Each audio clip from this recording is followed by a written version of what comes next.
Hi, everyone, and a very pleasant good morning to you, wherever you may be. I hope you and your family are safe and healthy. My name is Julie Arthur. I'm the CASH Chair and Executive Director of Facilities and Planning for Palm Springs Unified School District. Last week, the CASH webinar was on construction project delays and paying contractors during the CASH website. Click on the COVID-19 link to see this info and quite a few other links regarding the COVID-19. Today is the third series of webinars to address the COVID-19 crisis, and it focuses on K-12 food preparation and service, cleaning, maintenance, and construction in the coronavirus environment. We folks about things that may have an impact on their districts and those working within the district. We will discuss essential work, social distancing practices, and funding impacts on school budgets. Also on the screen this morning is Jeff Becker. Jeff is the CASH Vice Chair, and he's with the Fresno County Superintendent of Schools office. And Jeff, how are things going in Fresno this morning? Well, it's a partly rainy, partly sunny day outside my window right now. We are still working with all of our school districts and processing what this means on our construction projects. We're talking with districts about whether or not their project is essential, both, by the definitions that have been coming out in the orders and in the federal guidance, but also, is it essential to educating students, and they're prioritizing projects going forward. We're still processing issues, my projects in particular, with how do we social distance safely on construction projects, particularly where our crews might be working in very close quarters, like an HVAC project, as well as working with suppliers, orders that are from other states with what's going on federally and in California. So having good communication with our contractors, they've been very willing to work with us to resolve these issues, but there's a lot of unprecedented issues that we're all facing. How about you? Yeah. So I've got 5 in a county within our district boundaries, and one city has came out with new orders on Wednesday? Just yesterday, enacted, which means that they've actually much stricter than the governor's orders, and so for construction to take place, they've got orders, and so for construction to take place, they've got several of my contractors worried about fines. They're citing fines of starting at $5,000, going up to $25,000 if you're on a construction site that's not deemed essential. And so it's interesting because you go 100 feet. It's interesting because you go 100 feet to the city border next door and they're fine, but we are moving forward, taking our resolution, because that's part of what it does say in their order, is to make sure that our contractors are feeling comfortable and that we have that resolution on our board approving it, that all of our, because they want to work, you want them to work, you want to communicate, but at the same time, we want to make sure our contractors are protected and they're not risking fines for actually being at work. So we went through and did an extensive list of projects that would be within the scope of incident. Like I said, each city just next door to each other has different restrictions, and so it's definitely an interesting time to be in the school industry. Yeah, I think that's an understatement. It is very interesting. Well, before we get into the webinar presentation, let me go through a few housekeeping issues. First of all, for the participants viewing this webinar, your phone lines are muted to avoid any feedback, but we do want to hear your questions. And throughout the presentation, you can type your questions into the chat box at the bottom left of the screen. And after each section, questions into the chat box at the bottom left of the screen.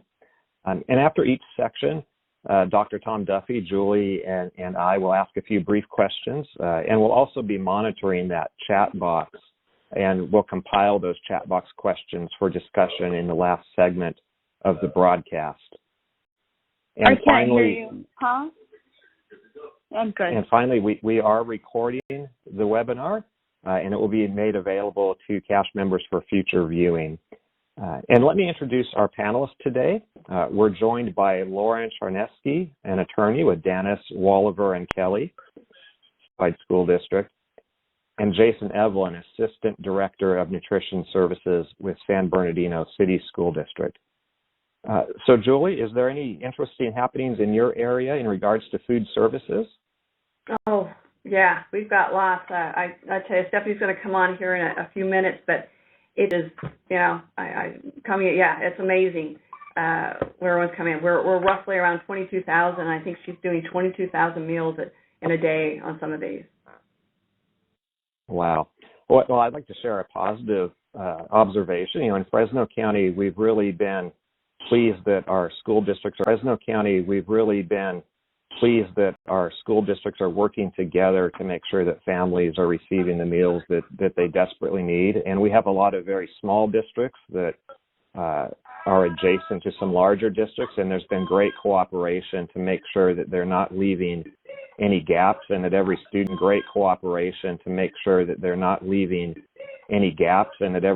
that needs meals is having them. We're also experiencing a lot of challenges or questioning how to interpret local health department guidance regarding food services, how to maintain good social distancing both while preparing the meals and while serving the meals and distributing the meals, as well as proper masking in both of those situations as well. So, Lauren, would you please update us on the state orders and offer any guidance that you may have on county? Thanks. So I'm here to talk about basically what has been going on since the governor's March 19th state order came out and where we are right now. Kind of in understanding where we are, we need to know how we got here. So on this slide, you can see two different timelines. The orange one is at the state level, and the blue one's down at the county level. And one thing to keep in mind is that every county is acting independently when they're issuing these orders from the county. Some counties, and I'll get into this in a little more detail, some of them are working together to coordinate, but at the end of the day, it's important to look at your county's specific order and the language in that.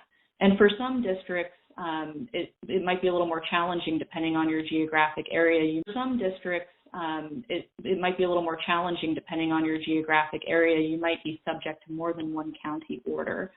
But jumping back up to the state timeline, the first key event we see is the March 4th declaration of an emergency. Shortly after that, the governor issued an order canceling large group gatherings and requiring social distancing. And just a few days after that March 12th order, if we jump down to the county timeline, that's when a subset of Bay Area counties was working to coordinate together on developing a county-level shelter-in-place order. And those were Alameda, Contra Costa, Marin, Santa Clara, Santa Cruz, San Francisco, San Mateo, and lastly, the city of Berkeley. So each of those entities released teams. And at that time, it was a general shelter-in-place within the county and a general exemption for essential infrastructure, which included public works, just kind of very broad exemption for public works there.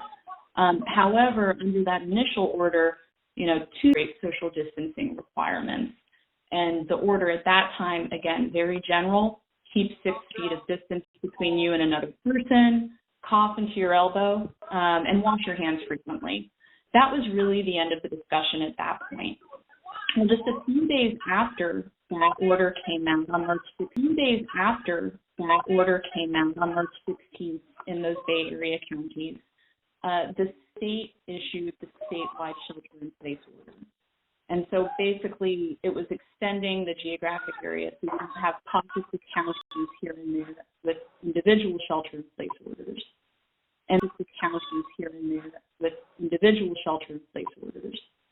And one of the differences in the state order is that, again, it was very broad, but it used different language. It referenced critical infrastructure instead of essential infrastructure.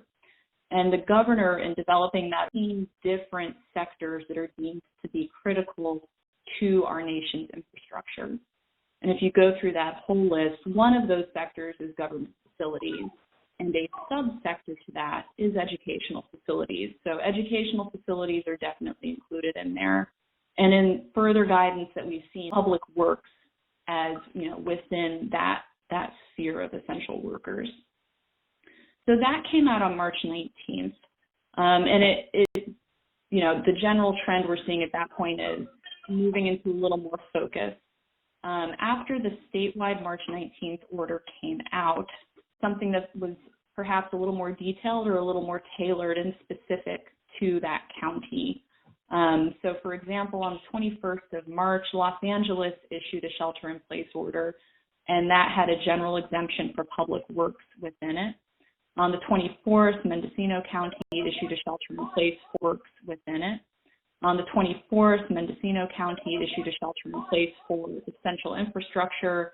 San Diego County issued one. We see this popping up throughout the state. Sonoma, San Benito, all these counties start coming out with their shelter-in-place orders. And a lot of them are out with their shelter-in-place orders. And a lot of them are, particularly after March 19th, make reference to the state order and indicate that they need to be read in a complementary manner with that state order. The next kind of big 31st, and that's that late April, early March end of the arrow. And that was, again, the same subgroup of Bay Area counties working together. And they came out with what I'm going to call a supplemental order. Basically, it did three key things. It extended shelter-in-place orders for those specific counties.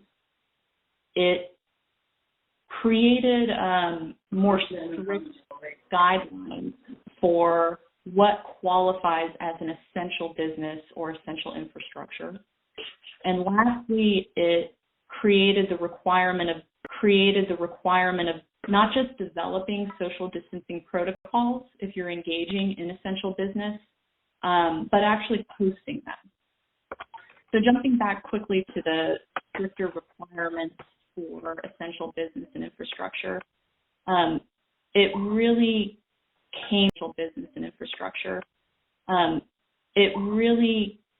came down with more parameters on that, which I think is more helpful guidance for school districts and county offices as you're going forward. Construction projects that were still exempt from the shelter-in-place order include projects, operation, or repair of essential infrastructure. And additionally, also exempt are public works projects, as long as the public works project has been specifically designated as an essential government function by the lead governmental agency. And what that really means is you're doing essential projects and documenting that. A lot of districts, and I've worked with some districts who are using resolutions to document that. As Julie was referencing before, that documentation is being used to assist contractors with a lot of districts are issuing letters attaching those resolutions and saying this contractor is engaged in essential work on this essential project, just so that folks have that as they drive to and from the workplace and home. So that's what that March 31st set of orders did for those Bay Area counties.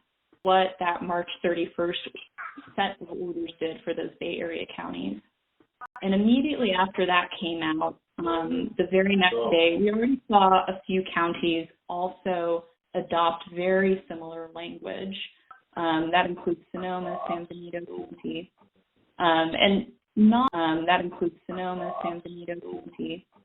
and not every county is adopting that exact same language and structure from the Bay Area supplemental order on March 31st. But we're definitely seeing counties throughout the state extending their shelter-in-place, orders, introducing worksheets or appendices that help you go through step by step and check off your protocols so that you can put that in writing and post it if you need to, based on the terms of the order, or just help get them in place and help refine them and make sure that they're robust policies. So that's very helpful. That's being done with the Bay Area counties, and Sacramento County came out with an order just a couple days ago that included, it's labeled as an appendix, but I think of it more as a worksheet for social distancing protocol development. So that's kind of where we are in terms of the counties. I think it's best viewed as working to supplement and first order that was put into place on March 19th. We haven't yet seen further action from the state, but we're definitely seeing it at county level, in particular, being tailored to each county's needs as their public health officer sees them. So what are the key takeaways that we have going on right now? The first one is, you've probably guessed it, adaptability is key. Things are changing on a day-to-day and week-to-week basis. I was putting this timeline together and was just completely shocked that if everything happened within the last few weeks, it feels like it's been so much longer just because so much has happened.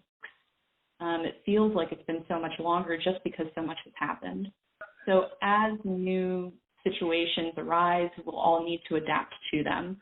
And right now, the focus is really on what is essential, what is critical, whether it's your construction project or work or services that go along with that function, and integrating some really robust social distancing requirements, something that goes beyond cover your mouth if you're coughing, but gets into the detail of, we're limiting people entering the building to X number of people. Surfaces at the beginning of the day, in the middle of the day, at the end of the day. That level of detail and development. The other key takeaway is check your county orders. A lot of the public health websites or county public health officer websites have really helpful FAQs to pull up the exact language of the order and make sure that that's what you're looking at the end of the day. Every county is treating this a little bit differently. Even the Bay Area counties are not using identical language all the time.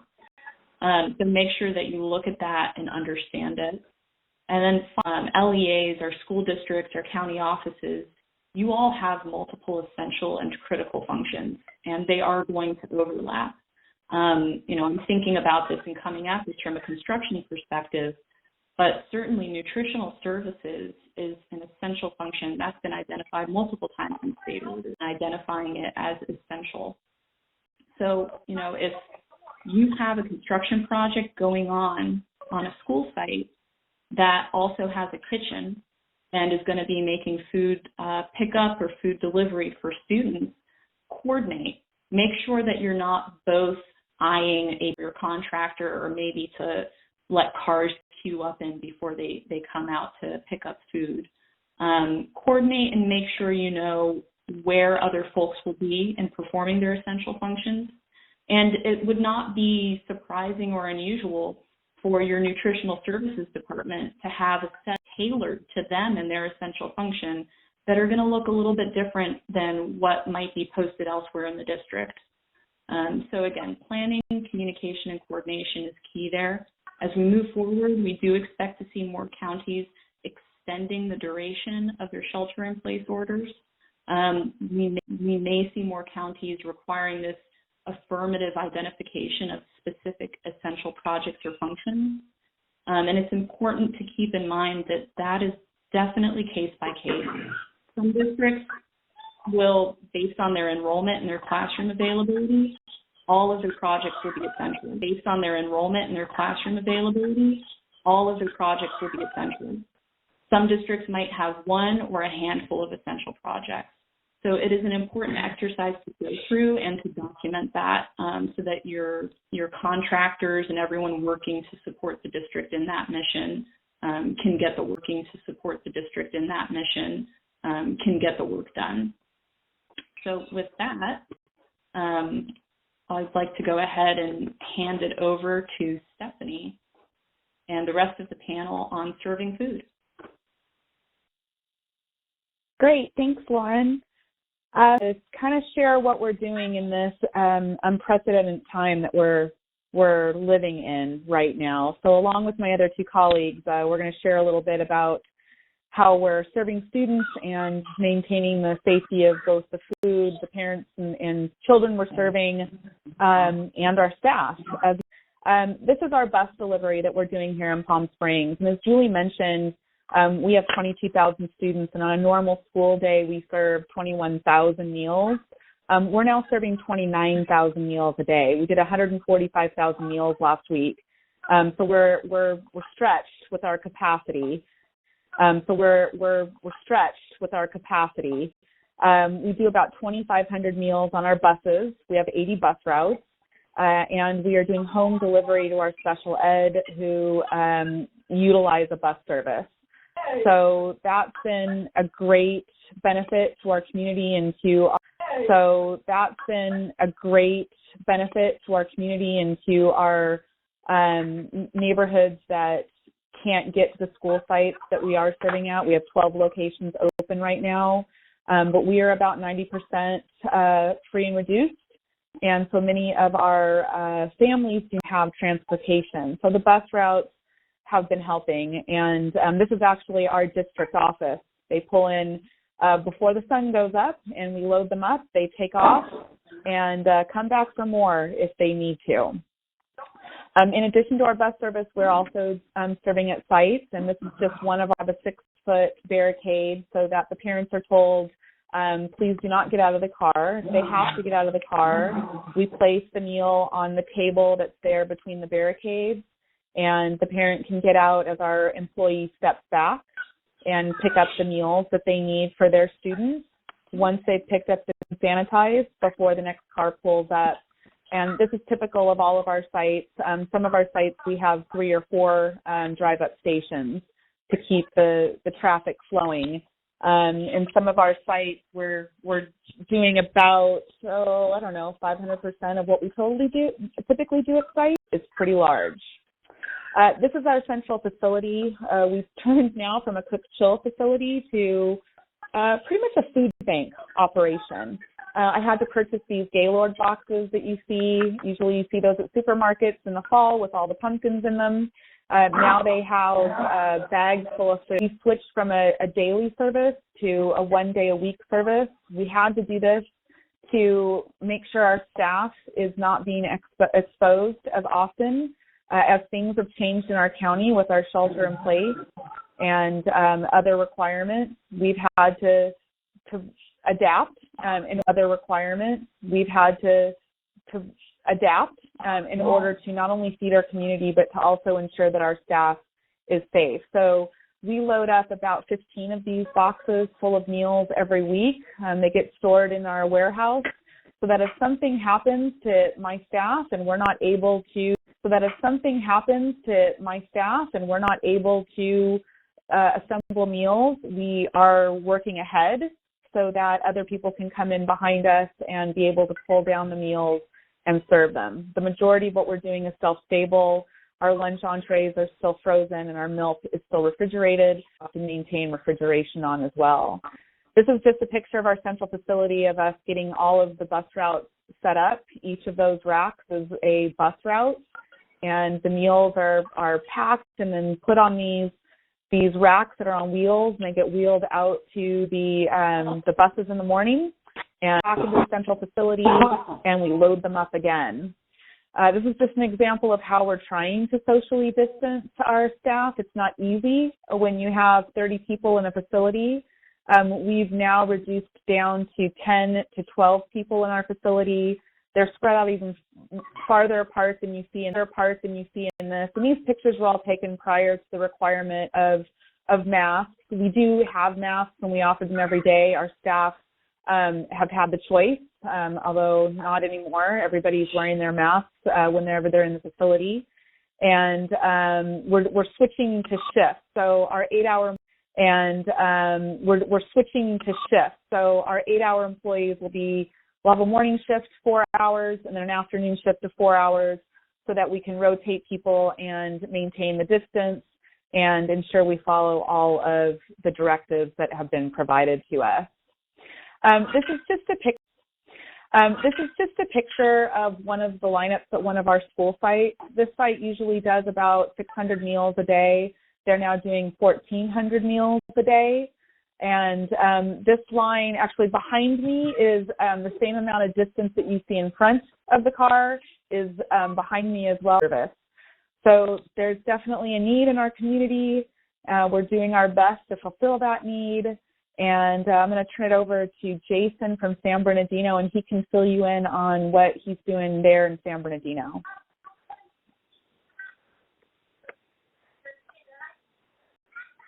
Good.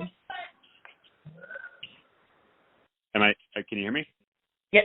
Okay. I can now. Thanks, Stephanie. So in San Bernardino, we're doing very similar to what you're doing out there. It's a blended service with a drive-through, grab and go. We do have tables set up as well. Every site has 2 Easy Up. We do have tables set up as well. Every site has 2 Easy Ups because in the last 2 weeks we've had a lot of rain. So that way we're still able to feed and we are still able to get numbers even in the rain. Just some perspective as to how fast it's growing. Last Friday we served about 3,000 meals. As to how fast it's growing. Last Friday we served about 3,000 meals. Monday we did 12,000, and yesterday we did almost 26,000. So it's growing very fast. One of the obstacles is trying to prepare that many meals and plan for how many people will show up. Cool. To where from the last 2 weeks we were serving 5 days a week. Now we're serving on Monday and Wednesdays starting this week. Basically on Mondays and Wednesdays they'll get a cold item for lunch, and Tuesday, Thursday, Friday, they will get a hot item, which we've done reheat instructions in every bag with the menu. Doing the hot items is why our numbers have gone up so much. But we are still working through everything and making sure that we're providing meals as safe as possible, not only for parents, but also our employees. We do have school police at every site. So right now we're at 7 sites. Things are in control, traffic flow, and so on. The parents and the students seem to be responding really well. We get thank you notes all the time. And our staff, they know that they're doing a good job. So it is important, too, to make sure the frontline staff know that they're appreciated. And Jason, there's a question about the kind of menu that you're serving. Can you just briefly talk about that?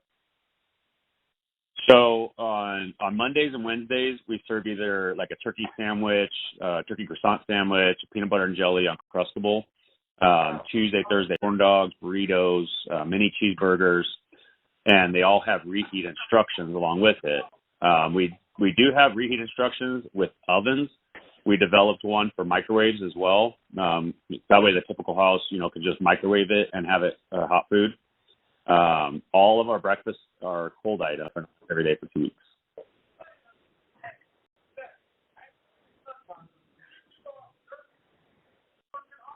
Thank you. There's a question about breakfast. Yes, we're both providing breakfast as well. Our breakfast entrees are cereal, a protein bar, a whole grain cookie item as well. It's difficult to find shelf-stable items in order to serve the volumes we're serving. Jason mentioned how quickly it's increasing, and every day we serve, it increases in numbers that we're trying very hard to prepare for. Increases in numbers that we're trying very hard to prepare for. You see the question about shortages of any food, Stephanie? Oh yeah, there's shortages. I've had several cancellations of products, so we have orders placed right now through June 30th. Products, so we have orders placed right now through June 30th, and I have a contingency order plan as well. So if something gets canceled, I have a backup order. If I don't need it, I can cancel it or move it to a later date. But we are seeing I can cancel it or move it to a later date. But we are seeing cancellations and shortages of some products. There's plenty of product if we were operating normally and able to use our cook-chill facility, but right now it's not possible in the volumes that we're trying to provide. Like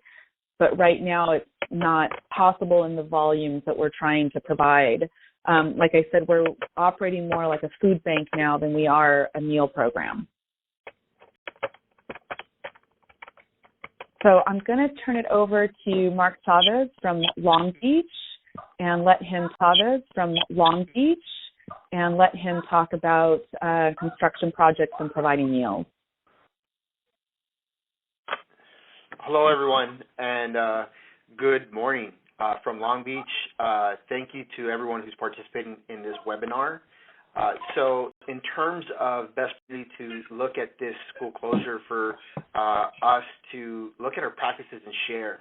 So allow me to share some of the things that I've seen through my colleagues or best practices here in Long Beach. So after the social distancing requirement was imposed by our local health department at ways to illustrate this to our families that were coming to pick up meals. And so we started off from the very start, using still our cafeteria food and cafeteria kitchens to serve the first 3 days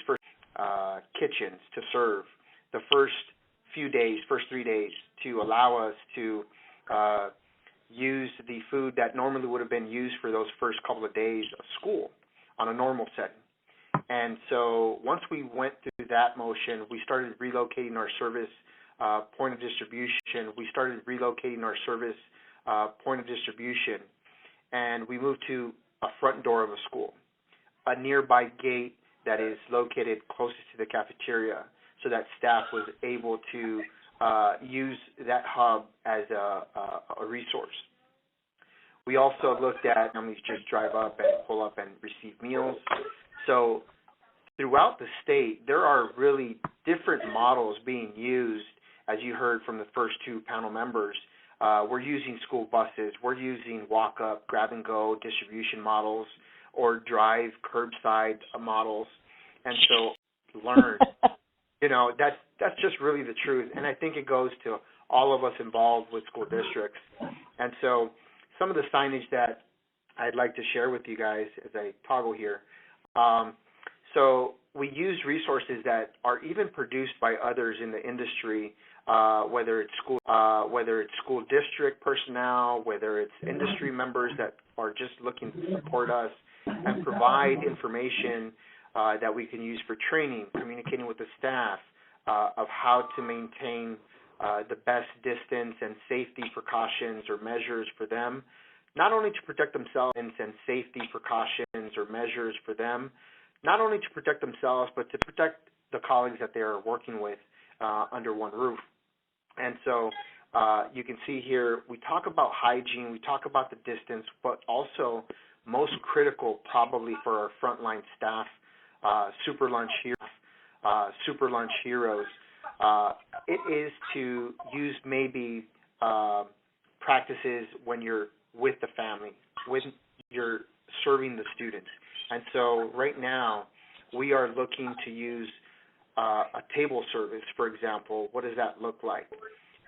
That is being used as the point of exchange. And so our staff will go ahead and put the meals on a table and then back up 6 feet and allow the family to grab and then go. And so that is the same if you see a curbside model. If you see a curbside model, they usually like to use a push or distance by putting the meals in front of the family on the edge of their cart so that the family can go ahead and grab and go. There's also best practices such as not even exchanging, for example, on a curbside model through the window. Just have the parent curbside model through the window.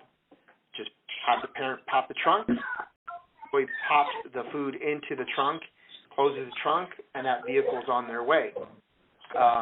There is the grab-and-go model up to the gate or the front door of a school, and it's the same table service or the front door of a school, and it's the same table service where they are practicing to place meals on the counter and back up, observe how many meals the next upcoming family would require, and place those meals, et cetera, and keep that repetition going.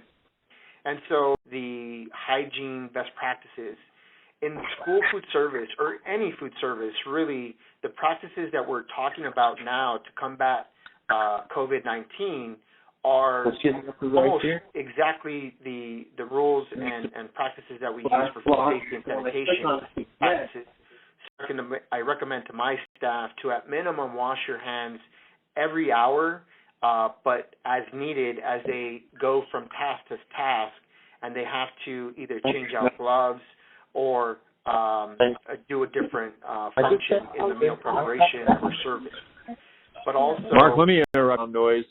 I was hearing it, and I was thinking maybe it was me, but somebody's communicated that. So if you're not speaking like Mark, please mute. Thank you, Mark. Thank you, Tom. No problem. And so those are the things that we're looking at in terms of social distancing. One of the things, there's signage available that school districts, personnel, or even anyone on the facilities, construction, maintenance and operations staff can use. And my team, I've observed that they've been using Canva, a free online resource, different clip art or different features. But this is something that one of my staff members developed on Canva. And so very quick to just develop a poster that we hung either on chain link fence, on the wall, depending on the layout of where the distribution service was occurring. So you see here is something that you can perform at your level. We are also using cones to mark the 6 feet points. We also use painter's tape, duct tape that is in bright colors so that families and children can identify lunch line. And so that is something that is happening, readily easy to install and implement in your local district. We are also looking to leverage the support of our campus security officers. So most of the districts are using these officers or supervision personnel, if you will, at the secondary level. And so we have redistributed all of our workforce evenly across our 34 serving sites here in Long Beach. And so they are there to support through verbal direction our community members to make sure that they're exercising that social distance. Our health department is a tremendous partner in this whole thing. And they are there to answer questions related to any health officer orders that are being provided. And these orders are coming out pretty frequently, so it's something that one has to be aware of.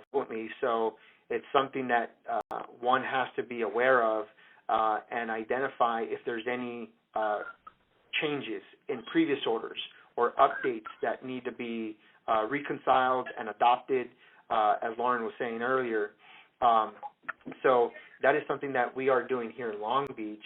And another thing that we are also now, as Stephanie was talking about it, was making sure that we're prepared to adopt that facial covering or mask use when we're engaging in public as an essential worker.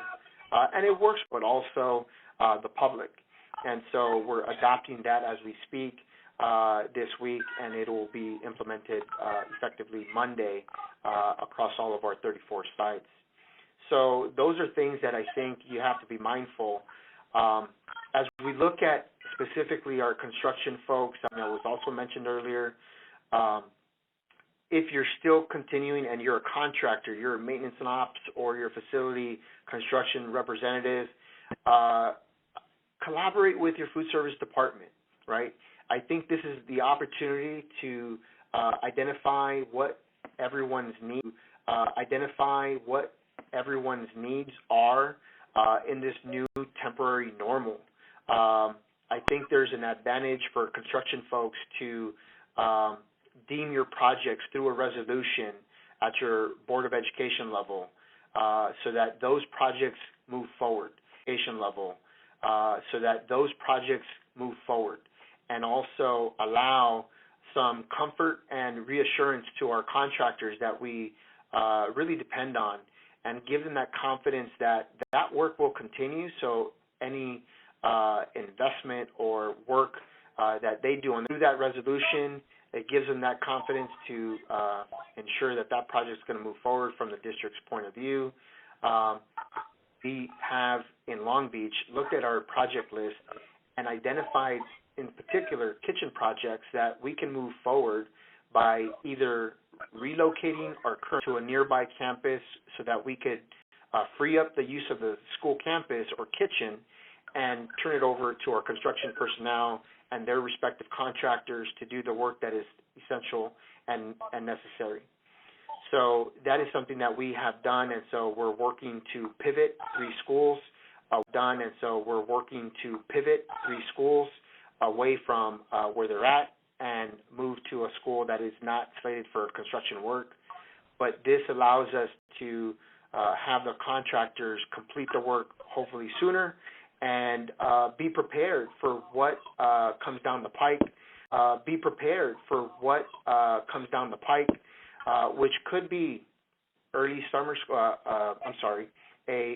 school year over the summer, or summer school and a regular normal starting of the fall school year. And so that is helpful to both the district and our contractors respectively.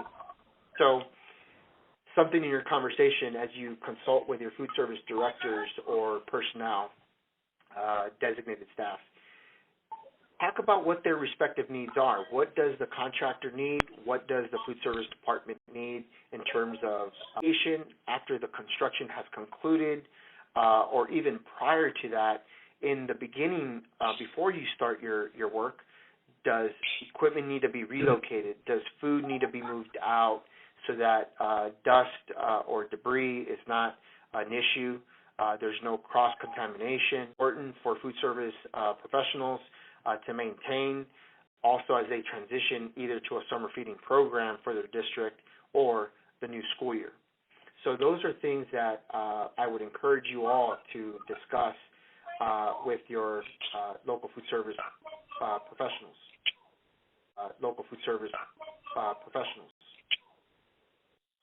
Something that I also wanted to talk about is, work through your maintenance and operations personnel to talk about any particular requirements in regard to sanitation. Traditionally, food service personnel will turn over the space, and they would like to have the space turned over as it was issued. So is that requiring a cleaning crew to come in and be more detailed in, hitting it from the high to the low, from the ceiling, or solutions that should be used or not mixed? Those conversations I encourage everyone to have so that we don't have any concerns or issues developing from a lack of that interaction. So those are things that we can definitely talk about. Jason or Stephanie, that you want to elaborate on in terms of social distancing. I'm going to hit the next slide here for you all as we talk about funding shortfalls, but Jason or Stephanie, if you want to chime in as well. No, I think you could. I know there's a question about funding and if it's keeping up with our demand. I don't know if you want to start off, Mark, or if you want me to. Before we go to that, Stephanie, could we go back to a question? There was a question about cleaning and sanitizing the serving tables. What and how you were doing that? What and sanitizing the serving tables? What and how you were doing that? What product you're using on that? Absolutely. So in Long Beach, we use we use bleach as a solution to disinfect, and so we have internal protocols to use that.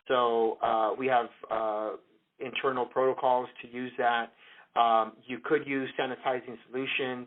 It's always best to, always wash through water and soap as you rinse and then sanitize with those disinfectants. So a collaboration between your food service disinfectants. So a collaboration between your food service personnel and your maintenance and operations personnel.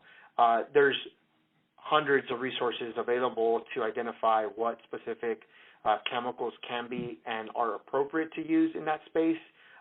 So if anyone wants to learn what we use, you can feel free to reach out to Long Beach or myself. Yeah, we don't there have use been a couple. bleach. No, go ahead, please, Stephanie. I say, we don't use bleach. Our county public health doesn't allow it, so not in a food service establishment. UAC and their sanitizer is the solution that we use, and it was just approved as one of the few sanitizers that's approved for killing the virus. There was another question, or a couple questions about distancing from the buses while you're, I believe I'm reading into this, but how you're loading the buses, and then I'm thinking about when they're being delivered. Well, it's difficult to keep 6 feet apart. When we're loading the buses, we have an assembly line and people are handing product off and loading it onto the bus. Not easy to keep that distance. When we go out to the bus stops and serve, the families are told to stay 6 feet away from the bus. Our staff get off the bus and they hand the product either over to the parent who has an open bag so there's no contact, or we also have little step away and let the person take it. Okay, thank you. There was a question also about serving underage children. So I think the question is really, these are not school-age children, and I think in a prior conversation that we had in Mark and also Jason, that you were just serving families that arrive. Sorry. So are you distinguishing at all? I'm not. No, the meal programs that we are leveraging is of 1 to 18. Whether you are an enrolled student or not, you're youth, and food is a basic need to the youth. So we are there to provide it to any community member. But no formulas for babies. No. And Stephanie, going back to what you were talking about, how you organized your food service staff and you were breaking them into morning and afternoon. And were you able to just initiate that on your own? Do you work closely with the association to do that? How was that? Were you able to just initiate that on your own? Do you work closely with the association to do that? How was that accomplished? We're doing it on our own. We have a really good relationship with our bargaining unit, and I just keep them in the loop on all the decisions we make. They've been incredibly supportive through this process. They've been incredibly supportive through this process and have supported every decision we've made because we're trying to do what's right for the kids and what's right for the staff as well. Okay, thank you. Hey, this is Jeff. I have a call with folks in Fresno County yesterday, and that is whether or not you're doing any type of health screening of folks that may be in line to pick up meals. Our folks were suggesting just a visual health screening, and if you see someone that may be exhibiting symptoms, that you pay as quickly as possible. And I'm wondering what other folks are doing in that regard. I wish we had the time, but we don't. And we're not letting people get out of the car, so we can't really see if they're exhibiting any kind of signs.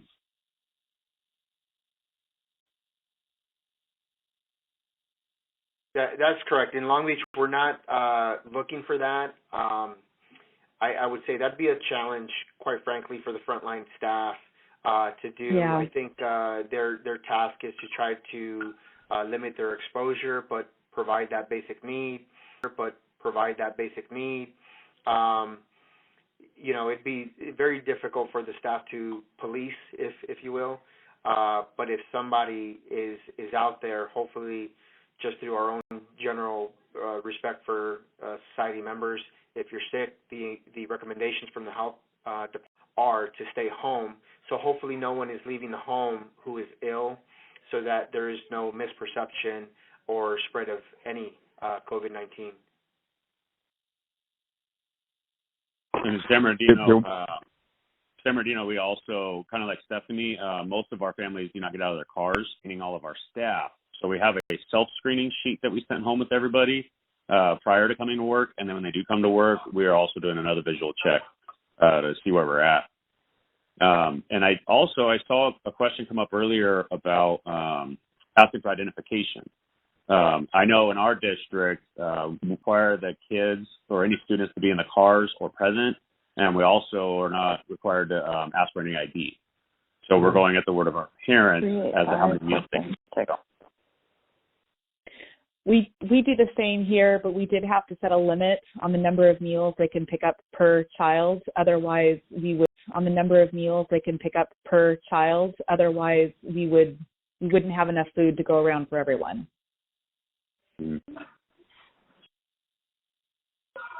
Now, Tom, I will add that in Long Beach, as a precautionary measure from the very beginning, in our central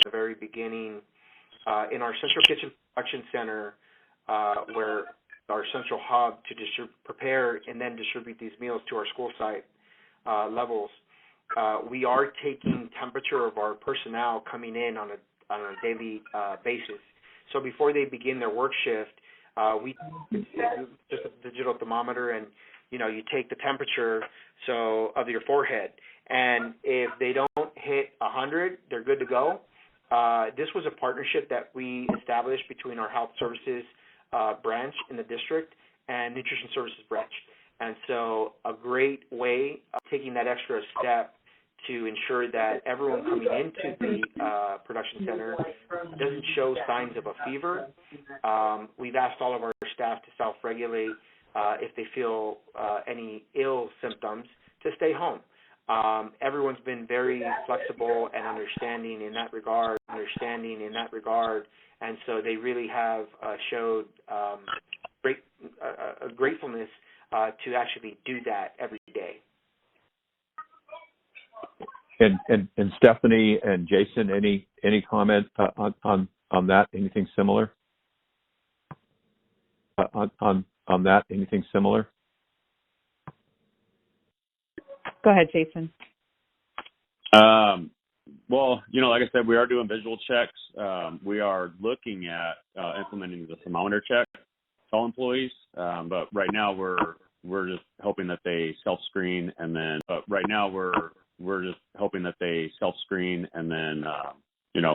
with the social distancing, if we notice anybody that red eyes or a cough or a runny nose, we send them home.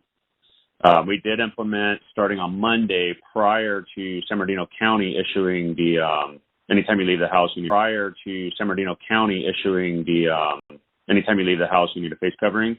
We started on Monday with all of our employees wearing gloves, face coverings, even at the central kitchen, our drivers, everybody. So we're trying to limit the spread as much as possible and identify anybody that could potentially be sick. Yeah, we're doing the same as Jason in San Bernardino. Okay.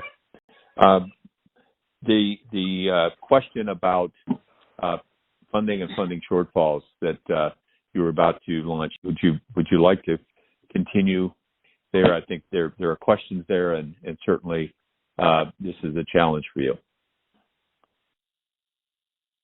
Yeah, I mean, I will say the funding, it depends on the district. Many districts are serving maybe 20% of what they normally do, are losing funding because of that. And Jason can probably speak a little to that. He's actually calculated how much they're losing by day. So we ran the numbers, and right now we have actually done an annual calculation and a monthly. For every month, the calculation and a monthly, for every month that we are down due to the crisis right now, we're losing about $1.3 million a month. We are trying to do what we can to get the numbers in, but we are running as a seamless summer versus an NSLP, so the reimbursements are a little bit lower. NSLP, so the reimbursements are a little bit lower. It's a little different structure, but right now we're kind of mentally preparing to run this same type of program throughout the summer when we normally wouldn't serve kids. So if we can keep these numbers continuing to go up, possibly we can recoup a little bit of that. Mm-hmm. Yeah, the other problem with funding is I'm on the summer food service program, and the lack of entitlement, commodity entitlement that we receive per meal when we're on the National School Lunch Program, we're losing that. So I'm looking to lose anywhere from $300,000 to $350,000 in entitlement. So that will be something that we'll have to look for next year. I haven't been able to calculate what we're losing, but as long as our numbers continue where they are now, we should be okay and be able to recoup that loss, but it's going to be more difficult moving forward for next year. The numbers as well, and we're going to experience a $10 million shortfall. It's going to be significant.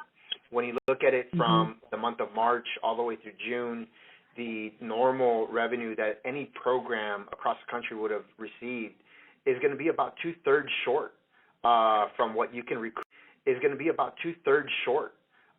From what you can recoup in reimbursement money or revenue for this alternative program that everyone's using across the country.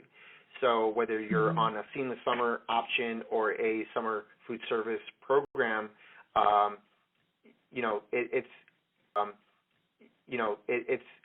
per meal going to give you more than the National School Lunch Program that operators or districts would use throughout the year, but the aggregate, for Long Beach, we would serve about 38,000 meals for lunch. Right now, significant difference, and so that's why the negative impact is going to be experienced throughout California, throughout the country. And so I think this is an opportunity for nutrition directors to advocate for their district, for their program, and also inform officials, our superintendents, Board of Education, to make them aware of this financial impact. Because if there is no additional monies to leverage within the program, then we're going to have to turn to the general fund and work with our chief business officials to receive a contribution.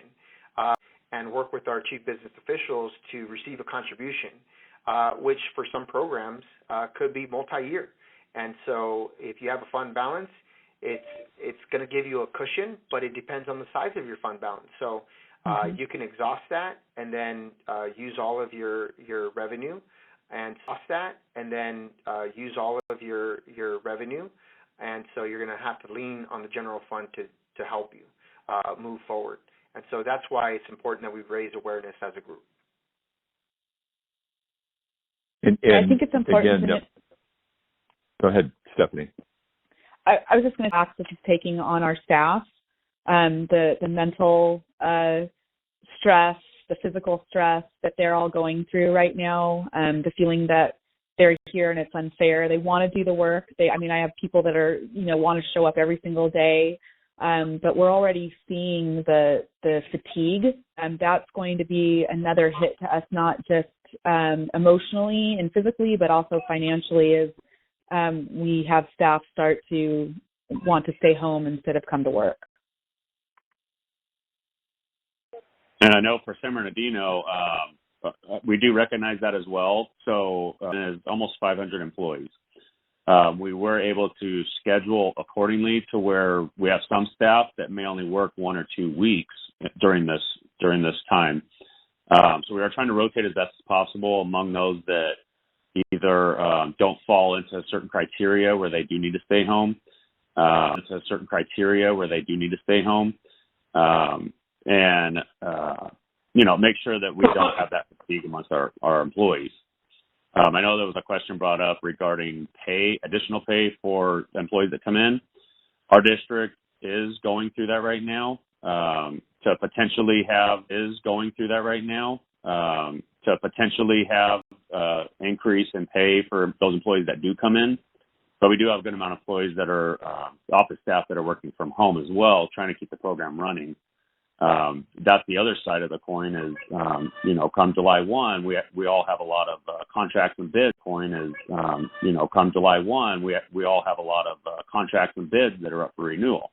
So we have to continue to work on POs. We have to continue to get new vendors. If we have to go out for requests for a price, those types of things have to continue to move forward as well.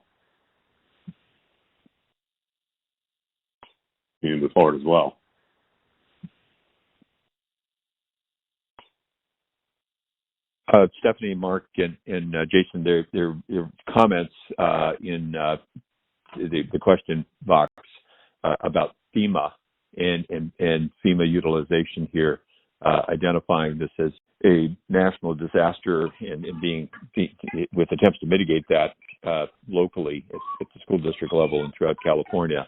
Have you had any discussions internally about that? Oh, we've had a few, but I don't know if any of my panel mates have been through a crisis. We've had to use FEMA. It's of kind of a lesson in futility. I'll just speaking from experience, it's a long, convoluted process. It's there for us, and hopefully we can utilize it and recoup some money. But the last time we had to use FEMA was through our major beef recall, which was, I think, in 2006. And it took me 6 years to get about $3,000, and we needed about $15,000.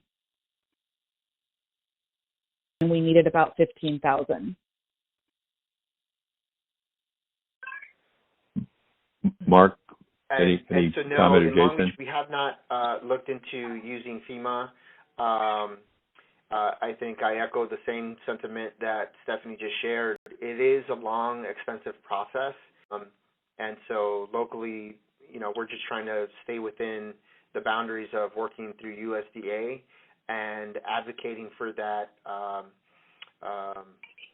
them passing some sort of resolution or package financially to make all meal programs whole. If it's available online, $7.1 billion were paid out in terms of reimbursements to all operators across the country. So that's just probably the starting point of how much money needs to be provided to USDA national situation affecting child nutrition programs at the district level.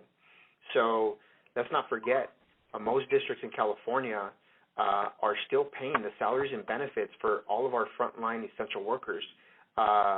So whether you're in food service or you're in maintenance or you work at a school site, most districts took that stance. And so we need to be able to do our part as food service professionals and advocate on behalf of our districts to make us whole through USDA. Same thing in San Bernardino.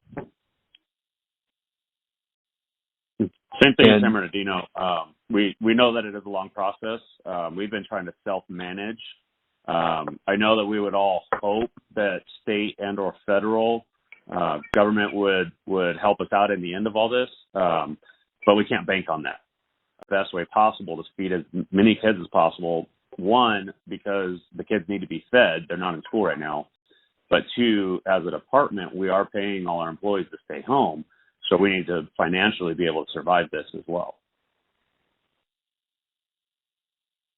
I want to go comment about charter schools, and all of you have identified serving so many more students than you normally would do on a regular school day when school's in session. So charter schools are in most school districts throughout California. Contact from the charter schools, the assumption, I think, from the question was that you are serving charter school students because charter schools may not be doing this. Do you have any information on that? So I know in San Bernardino, I've reached out, and I've also had some of the charters reach out to me. And basically, we've put out all the we're feeding anybody 18 and younger. I know we've had some students show up from neighboring districts. As long as they're 18 and younger, we're feeding everybody. So we are making sure that our feeding locations are spread out throughout the city in areas where everybody is able to access them. Child cares. So they just contact us here in our facility, and we have them come directly to our facility, and we prepare the meals for them instead of them having to go to a school site and sit in line. Can you just talk about that just a little bit more in depth? Sure. There's so the list of child cares in our area that are still working, and they started out just by letting us know that our staff have options who are in need of child care so that they can work. And we just started to have a conversation, understood that they also need meals, and in some cases, I mean, it's 10 to 15 chins. So it was just easier for them to let us know in advance how many students they have, and they come to our facility here at a designated time, and we prepare everything for them, and they take it back to their facility to serve the kids over the week. This makes it Great easier. Service. This makes it Great easier. Service. They were sitting in line just like everybody else. But when we have a limit of 5 meals per child, and someone comes up and says, I have 30 kids, well, we can only give them enough for 5. So it makes it easier. I can just at least clear it through our county office. We know that they're actually a licensed facility, and we're making sure that they're serviced as well. Stephanie, is there a separate reimbursement on that? No. It's the same reimbursement. They're community children, just like anyone else students. But we are getting the same reimbursement for every student, I'm going to put that in quotes, student that we serve, since we don't require the children to be present.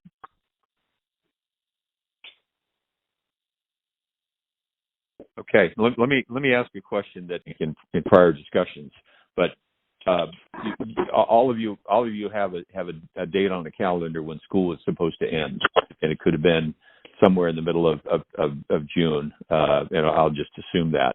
So have you had discussions of when your food service, I'll call it food delivery enterprise from each of your school districts will end? Until further notice. So the and I was expecting that answer, Stephanie. So that the school year is Stephanie.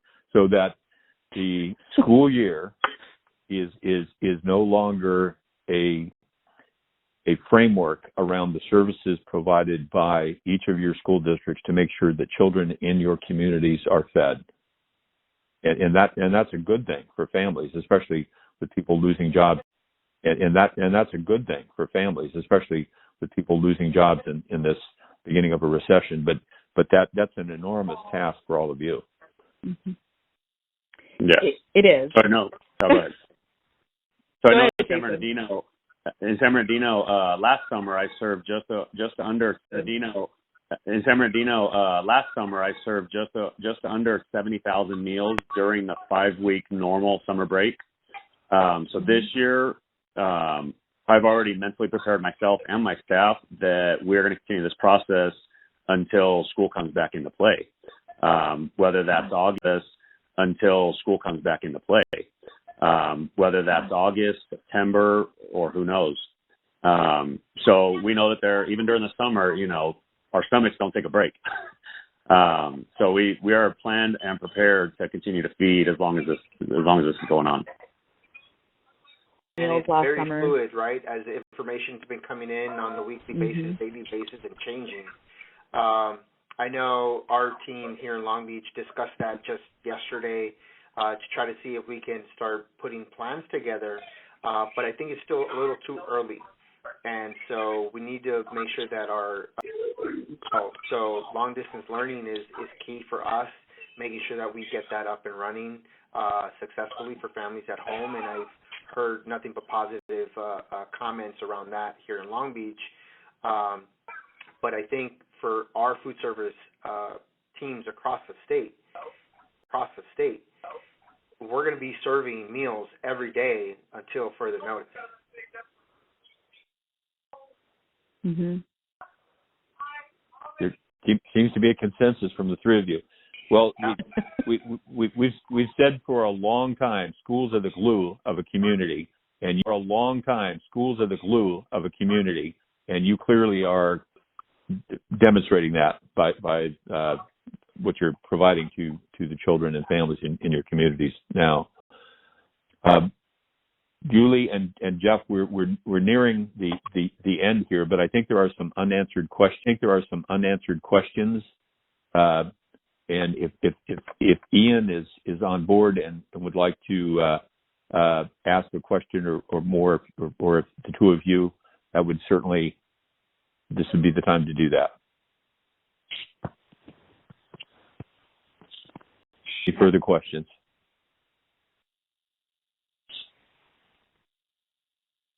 All right. Got a few more people coming back on. Great. There's Jeff.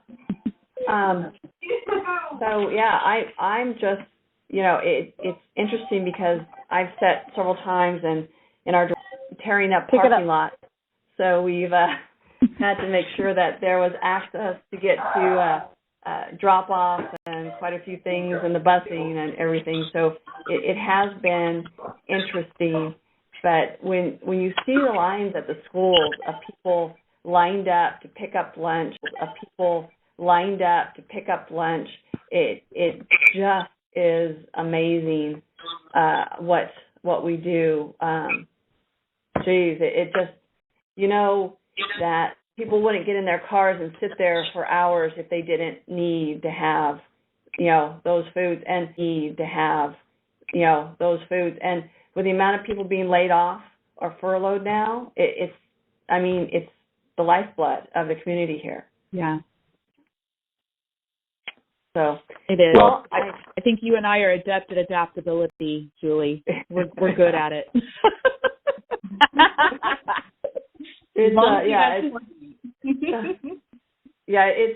It's amazing, and seeing the people working in our central kitchen and at the school sites.